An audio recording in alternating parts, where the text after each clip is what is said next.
Rev up your engines!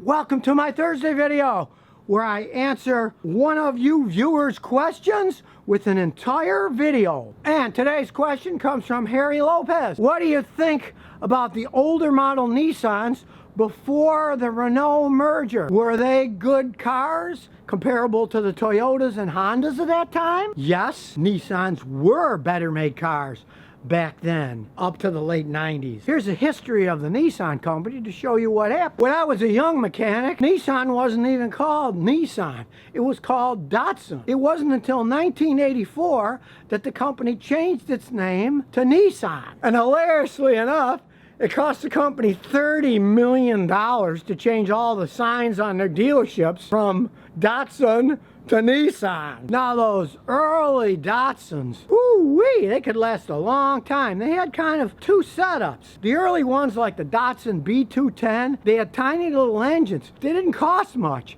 and they could last a really long time. Lots of my customers back then, hey, they had a Datsun B210 as the car they used in college. I had one customer that had 400,000 miles on one. They were little cars, but hey, they could run quite well if you didn't mind a little car. And fixing them was a simple, easy job. Even rebuilding the engine was pretty cheap. I had a customer with one, the whole engine was rebuilt for like 300 bucks, and then it ran like a clock. They were pretty dependable little cars. But if you know anything about Datsun and Nissan, whatever you want to call them, they started to get into speed. Their first real speed burner, the late 60s Skyline GTR. That was a little bitty car, but it put on 160 horsepower, which was a lot for a light little car. And that led to a whole range of Skylines. They even made station wagons. And if you know anything about drifting, hey, a lot of guys love those Skylines, turn them into drifter cars. They may be small, but they got a lot of power in them. You can also soup them up. They're a very popular car even today. And as far as I'm concerned, the first real big hit Nissan had was the 240Z. That was the first real Japanese mass-produced great sports car. Back in the 60s, sports cars were known as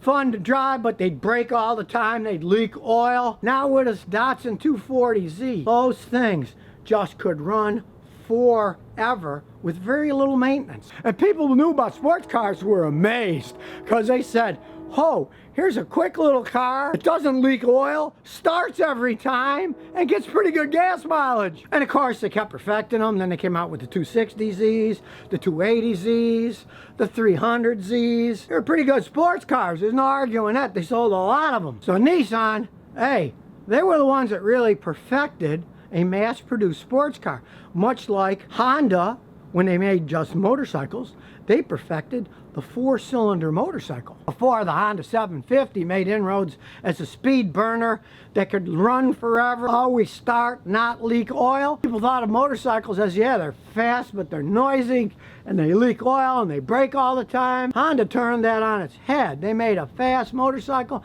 that could last indefinitely with a little bit of care. So Nissan really started the Japanese mass-produced sports car market as far as I'm concerned. But alas, the company made various mistakes here and there as time went on. It was pretty much in the rumor mill that the company was up for sale. Ford was thinking about buying it, but Ford had some problems and their stock went down, and that deal fell through. But in 1999, Renault kind of merged with Nissan. They didn't buy them. It's kind of a merger that Renault owns 45% of Nissan or something, and Nissan owns a percentage of them. It's a really complicated deal. Basically, putting a French car company in the mix with the Japanese car company. Now, I know some people like French cars. I recently came from a trip to England, and a lot of people there drove French cars. They liked them. But in the United States, French cars have always been dismal failures. All the French manufacturers that tried to sell cars in the United States, they all pulled out. They had bad sales. People didn't know how to fix the cars. Parts were expensive and hard to get. As far as I'm concerned, Renault and Nissan,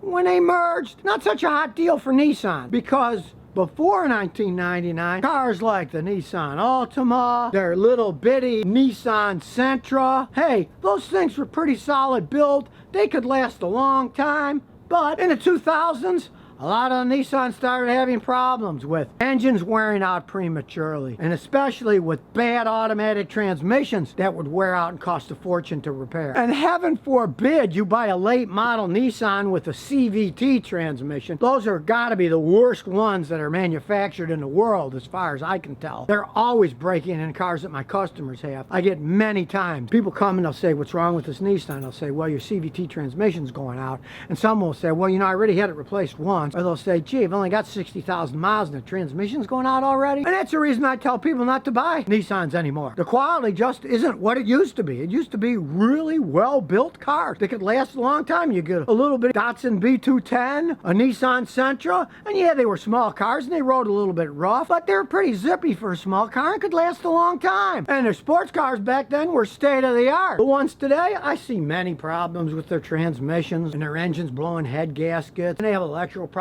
and even simple things like, I've had customers with them that the vehicles were like 2 years old and the mufflers rusted and fell off. Because look at my 25-year-old Toyota Celica. I still got the original muffler on it, and it doesn't leak and make noise. I mean, and they couldn't even make one that lasted 2 or 3 years before where they welded it together. It was cheaply welded and it rotted and fell off. And their general design seemed to get worse and worse. On a late model Altima, I had to change a blower motor. To change a blower motor on any of these Toyotas, normally I can do it in 15 minutes. It was a 6-hour job on that Altima because you had to take everything in the dash out to get to the blower motor instead of just having it in a nice place with 3 little screws you take out and pop the motor in and out. So yes, Nissan used to make really good cars, but after that merger with Renault, not so much. And since this is the Thursday segment where I answer a viewer's question, place your own question on the YouTube comments below, and I'll pick the best ones to make a single video to answer your questions. And where else can you find a guy with 50 years experience of fixing cars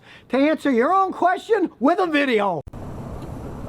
So if you never want to miss another one of my new car repair videos, remember to ring that bell.